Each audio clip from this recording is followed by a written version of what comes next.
Всем привет! Сегодня у нас на обзоре необычная машина, которая уже прошла 2500 километров. Мы постарались выжать из нее все, что можно, посмотреть, что за это время, пока мы на ней путешествуем, могло произойти и что с ней случилось. А теперь по порядку.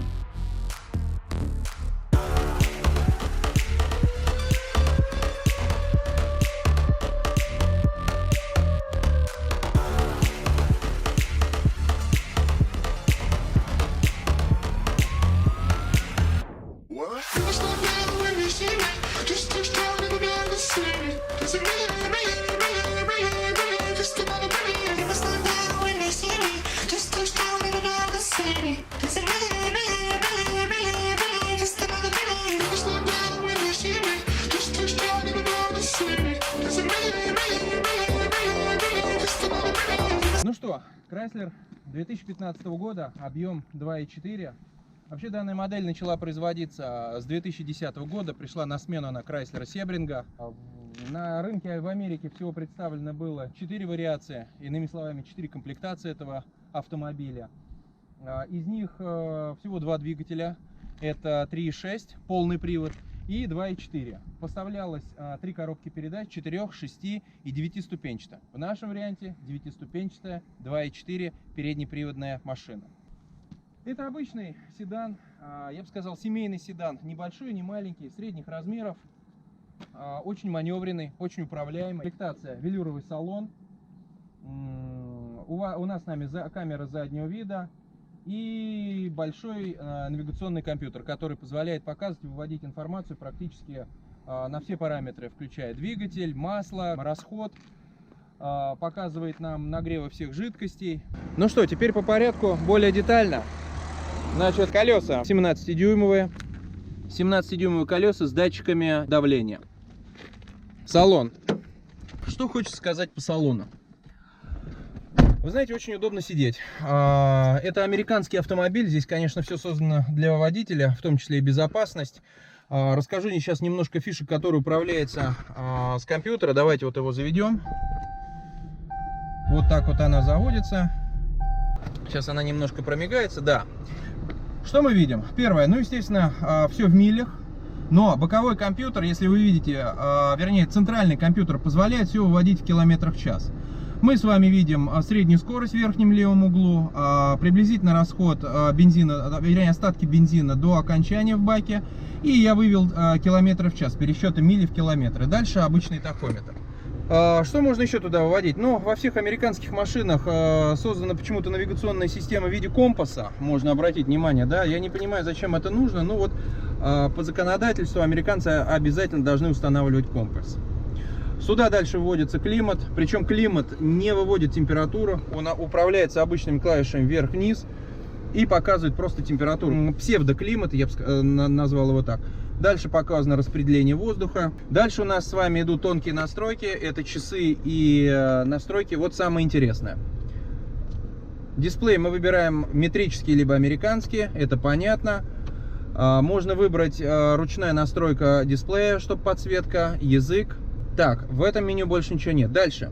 Голосовое управление. Машина поддерживает голосовое управление. Можно записать команды, либо уже воспользоваться теми, которые есть. Активация парктроника, значит, и помощь при трогании. В данной ситуации, чтобы машина не откатывалась, это помощь при трогании. Еще здесь интересная система стоит, по крайней мере я ее задействовал. Если ставишь на нейтраль, то автоматически, если отпускаешь педаль тормоза, машина автоматически ставится на паркинг. Дорс, закрытие и блокировка. Что у нас происходит во время блокировки дверей, когда мы уходим? Ну, либо это свет зажигается, либо она подтверждает биканьем. Во время трогания закрывается, не закрывается двери. Так, что еще у нас? Какой-то Sirius XM, я не знаю, это что-то относится к радио. Нету в Российской Федерации такая. Так, ну и системная информация, это версии прошивок и прочего. Обратите внимание на консоль коробки передач. Она сделана в виде шайбы, уже современный вариант. То есть с 2010 года вот эта вот система устанавливалась. Причем на данной машине был в 2013 или 2014 году, я точно не помню, уже произведен рестайлинг. Сначала были толстые фары, сейчас они узенькие галогеновые, но к этому чуть позже. Значит, обратите внимание, ну здесь простой обогрев, отключение антитрекшн, ну антибукса. Выключение экрана, вот здесь вот можно выключить, если едешь ночью. Соответственно, кондиционер, забор воздуха. Очень хороший, обратите внимание, бардачок, реально глубокий. Можно подключать аудиосистему, можно подключать зарядку. И провода продумано, что если вот здесь вот сбоку находится боковой кронштейн зарядки, то есть все провода уходят вот сюда и выводятся в бардачок. Дальше два подстаканника и есть еще один бардачок, вот такой большой, для документов, для чего угодно можно складывать. Соответственно, подлокотник съезжает для нашего удобства. Огромнейший бардачок, порядка 50, наверное, или 40 или 50 сантиметров, туда даже рукой не достать. Вот этот боковой, он правда узкий, но что есть, то есть. Так, что хочется сказать по приборной панели. Соответственно, на приборную панель можно управлять, ей можно управлять с руля. Выводятся все необходимые информационные данные. Это радиостанция, мы листаем, это общий пробег АБ. Здесь можно посмотреть, сколько мы были в движении. В данной ситуации мы прошли 2300 километров от Москвы за 31 час. Но мы уже накатали и по самому Крыму. Это средний расход, средний и текущий расход. Дальше вот оно самое интересное меню, который показывает все жидкости. Значит, вот давление в шинах. Дальше у нас идет нагрев двигателя. Дальше у нас нагрев коробки. Температура масла, только почему-то она не в градусах. Эта система 48% показывает, сколько масла уже прошло километр. То есть, если из расчета 12 тысяч километров надо замена масла у нее идет по паспорту, то фактически уже 48% мы прошли больше 50% до залива. Ничего не понимаем. Так, до замены, прошу прощения. Значит, аккумулятор, да, ну и все, по кругу пошли. Дальше у нас меню ведет в километр в час, это в пересчет. Ну и заход в основной сетап, это если мы хотим настроить вот эти вот боковые кнопки. То есть мы можем заменить левый угол, поставить свое какое-то обозначение в правый угол и вывести или убрать градусы температуры забортной. Так, что хочу сказать. Вот меню у нас управление фарами. Не очень мне это нравится. Во-первых, у нас отсутствует противотуманные фары передние. У нас отсутствуют противотуманные фары задние и непонятные управление два кружка. Ну, соответственно, первый кружок у нас включает неудобно свет в салоне.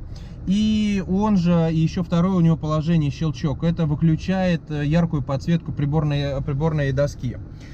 В вечернее время суток, конечно, это удобно. Едешь и делается приглушенный свет. Днем, когда мы садимся в машину, то подсветки приборов не видно. Что делает второе колесо? Ну, я так посмотрел, оно убавляет яркость вот этих вот стекол и, соответственно, подсветку ручки. Ну, для бокового пассажира у нас есть ручка, соответственно, у меня ручки нету.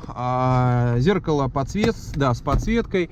Здесь обычно у нас располагается очешник и два боковых света для чтения.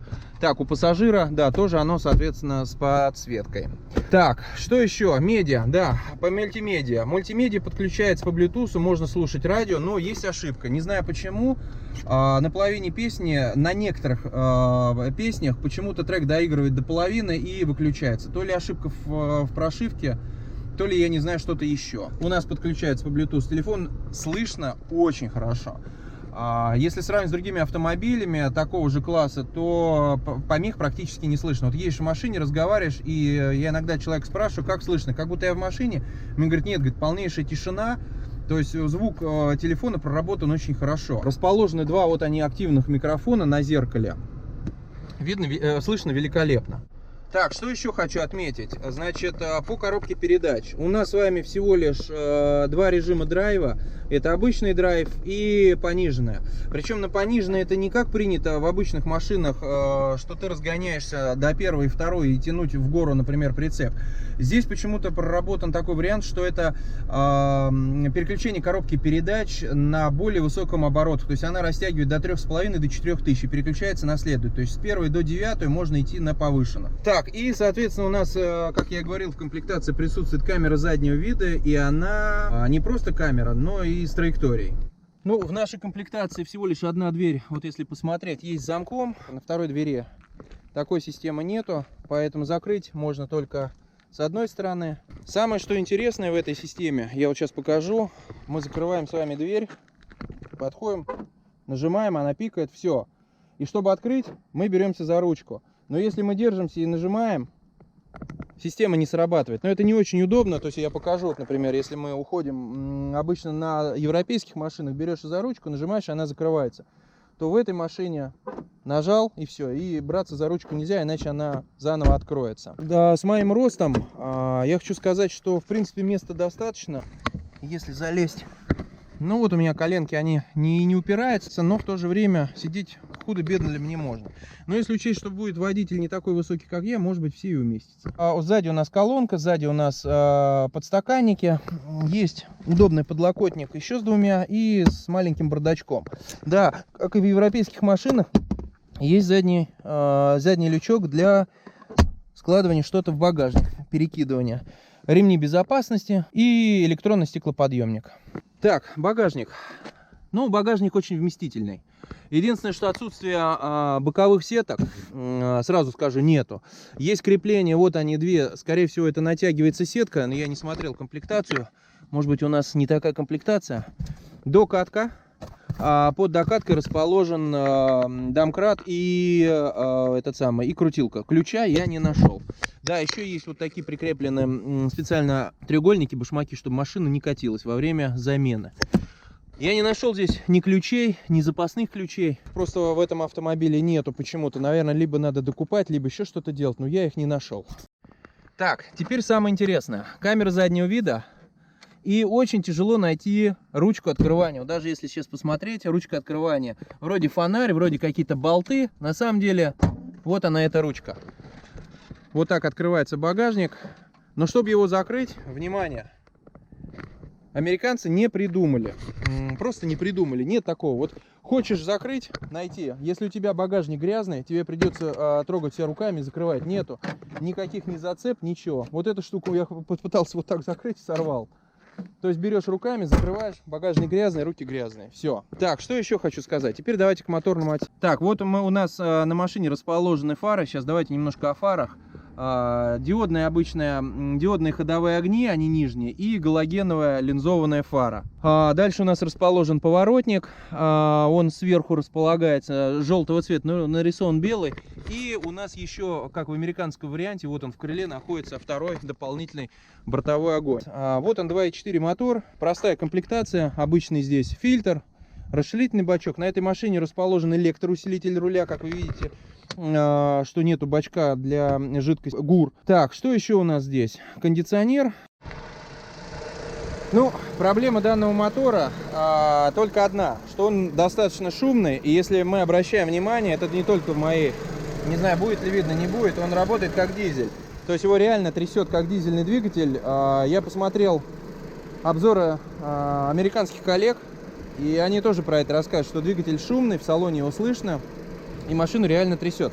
Я думаю, это проблема того, что, в общем-то, машина уже порядка 5 лет и прошла немало километров, у нее пробег 100 тысяч. Думаю, может, подушки уже подходят к двигателю к концу, но, тем не менее, это не так. То есть, вот если мы смотрим, да, его действительно подколбашивает и трясет. Едем! Вот я положил простой, видно, как трясет зажигалку простую. Да, и она двигается. Конечно, хотелось бы, чтобы здесь были противотуманки, которых нет. Но в более богатой комплектации, которая V6, я посмотрел по обзорам и посмотрел по техпаспорту, в V6 уже идут туманки белого цвета, не линзованные они. Ксенона почему-то я не видел на этой машине. Обычные галогеновые фары. Давайте немножко про недостатки поговорим. Что хочется отметить. Ну, 9-ступенчатый автомат, как заявлено по паспорту, должен расходовать приблизительно 8,5-9 литров на трассе. Это, естественно, неправильно. То есть на трассе он расходует порядка 10-11 литров, как бы это ни хотелось. 9 ступеней проверить нереально, они не чувствуются. Так, ну а теперь давайте посмотрим, какие существуют проблемы у данного автомобиля. Но, скорее всего, из-за большого пробега начинает подергивать коробка. Она начала ошибаться. То есть вот с пробегом 105 тысяч данный автомобиль стал подергивать. При скорости от 60 до 80 иногда происходит пинок. И на скорости от 120 до 130 чувствуется уже, как начинает коробка подергивать. Так, еще самый главный недостаток — это то, что автомобиль создан для американского рынка. Не все запчасти в наличии. Так, например, обзвонив порядка 10 салонов с продажей запчастей американских, я всего лишь нашел 2, кто готов поставлять запчасти на данный автомобиль. А если вы столкнетесь с заменой дисков и тормозов, колодок, то это все в наличии. Здесь проблем нету, они под заказ, порядка 2-3 дней поставка со склада. Но опять, я говорю это про Москву. Теперь прокатимся. Сейчас он все системы протестирует. Вот я покажу систему.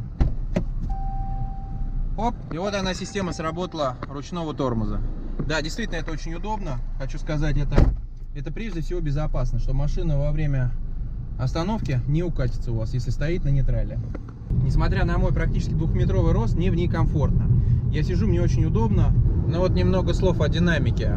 Впереди как раз у нас машин нету, едем 40. Ну давайте, вот кикдаун.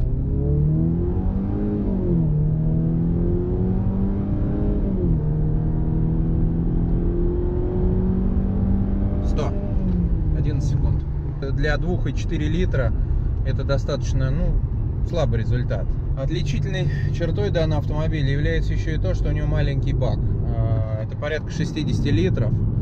А если учесть, что расход автомобиля не маленький, вот сейчас мы в смешанном цикле двигаемся 9,7, то, в общем-то, 60 литров это, только от заправки до заправки. Ну вот мы взяли специально такую немножко гористую местность, чтобы показать, как машина едет по трудным дорогам. Но, как вы слышите, есть все-таки маленький гул, то есть шумоизоляция машины недостаточно тихая. Испытаем ее в горах. Да, доедет ли она до самой верхней точки? Вот скоро и узнаем. Вот скоро и узнаем. Это не джип, но к этому надо стремиться. Да, еще один момент забыл сказать вам. Зеркала. Очень маленькие зеркала. Особенно левое зеркало, оно с эффектом увеличения. И если идешь на обгон, то за левой задней стойкой практически не видно ни машины, ничего. Это очень опасно. Оно без системы мертвых зон, что левое, что правое. Но левое оно отдаляет объект, а правое наоборот приближает. И это очень, с непривычки очень тяжело. То есть я уже так поднакатался за несколько дней, к этому привык. А с непривычки тяжело. Наверх на вершину горы поедем. Мраморные пещеры.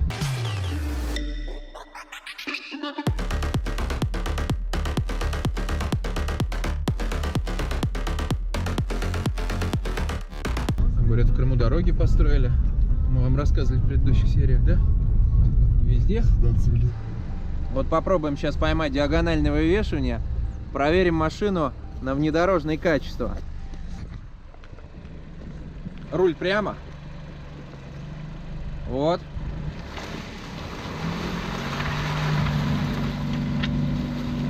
Давай, давай, давай. Так, трекшн работает? Мигает?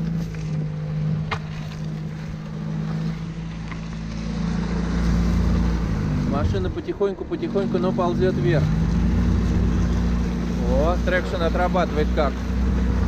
А это практически внедорожник. Полный привод. То есть все два колеса крутятся, и система блокирует и пытается дальше ползти. Смотрели, как отрабатывает система Traction Control. Она все два колеса передние заставляет крутиться. То есть не как на простых машинах одно крутится, а второе зависает. Она гребет всеми двумя и за счет этого ползет. Да, если бы был полный привод, я думаю, на этой машине, немножко в другой комплектации, я думаю, она преодолела бы эту горку и заехала бы без проблем.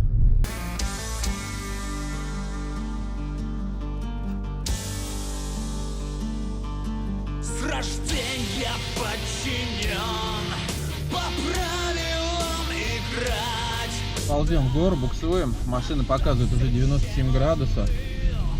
Коробка 89 градусов. Внедорожный режим ей все тяжелее и тяжелее, буксует на некоторых местах. Но мы продолжаем двигаться к вершине горы. Ну, проверим все ее режимы. Какой же здесь воздух вообще обалденный, просто чистейший. Весной пахнет очень, прям вот по-настоящему пахнет весною. Поднимаясь все выше и выше, мы стали уже встречать снег.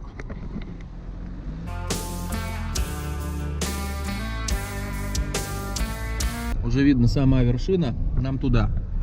Это будет мраморной пещерой. Я надеюсь, мы сегодня попробуем успеть посетить мраморные пещеры, красивейшие. Ну и заодно поснимаем автомобиль на самой верхней точке. Орлы кружат. Мы поднимаемся к ним. Все выше, выше, выше. Последние считанные метры. Штурмуем.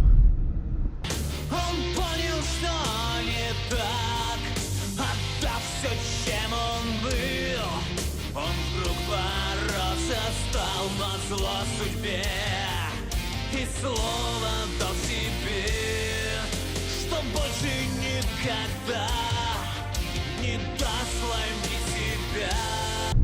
Включили L-передачу. Ну давай, давай, давай, давай, давай, давай. Ну что, вот мы и добрались. 950 метров над уровнем моря. Мраморные, как говорится, пещеры. Американец добрался, не развалился. Ему было тяжело, но он справился с этим моментом. Подписывайтесь на наш канал, ставьте лайки. Всем хорошего дня, на связи.